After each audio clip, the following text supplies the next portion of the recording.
அணையை கட்டி மாநிலத்துக்கே மின்சாரம்.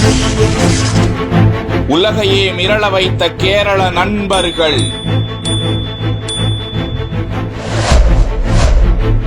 மாஸ்டர் பிளான் போட்டு கோடிகளை சம்பாதிக்கும் இன்ஸ்பைரிங் பின்னணி. நண்பர்களானோம், படிச்சோம், பிரிஞ்சோம், பல இடத்துல வேலை செஞ்சோம், எப்பவாச்சும் சந்திச்சுக்கிட்டோம் என்று இல்லாமல் நண்பர்கள் கரம் கோர்த்தால் பெரிய விஷயத்தை செய்ய முடியும், தேசத்திற்கே கரம் கொடுக்க முடியும் என நிரூபித்திருக்கிறார்கள் இந்த இளைஞர்கள்.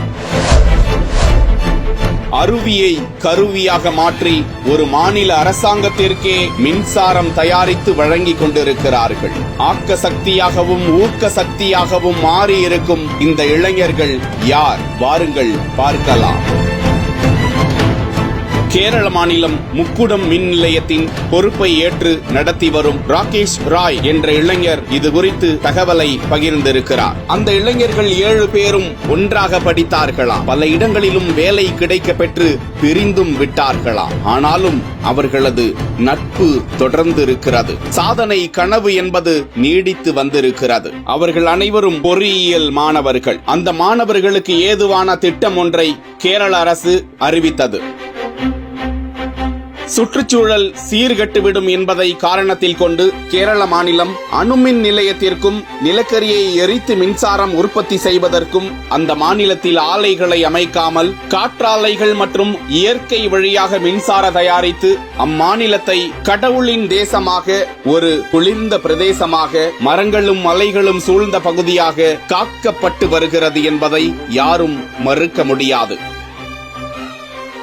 இந்த வரிசையில் அம்மாநில அரசு 16 திட்டங்களை அறிவித்தது. சிறு அணைகளை கட்டி மின்சாரம் உற்பத்தி செய்வதற்கான திட்டம்தான் அது. இதுகுறித்து ராகேஷ் ராய் தெரிவித்துள்ள தகவலில், கேரள மாநிலத்தின் பாரத்தோடு என்ற இடத்தில் சிறு குன்றில் இருந்து கீழே பாயும் சின்ன அருவி தனக்கு நினைவுக்கு வந்ததாகவும், 1070 அடி உயரத்தில் இருந்து கீழே விழும் அந்த அருவியில் மின் நிலையத்தை இயக்க தேவையான நீரோட்டம் உண்டு. ஆண்டிற்கு சுமார் 7 மாதங்கள் அந்த அருவியில் தண்ணீர் பாய்ந்து வருகிறது என்பதை அறிந்து அரசிடம் விண்ணப்பித்து அந்த இளைஞர்கள் அனைவரும் ஒன்று சேர்ந்து தங்களால் முடியும் என்ற நம்பிக்கை வைத்து அங்கு மின் நிலையம் அமைப்பதற்கான திட்டமிடலை செய்தார்களாம். அந்த நிறுவனத்தையும் உருவாக்கினார்கள்.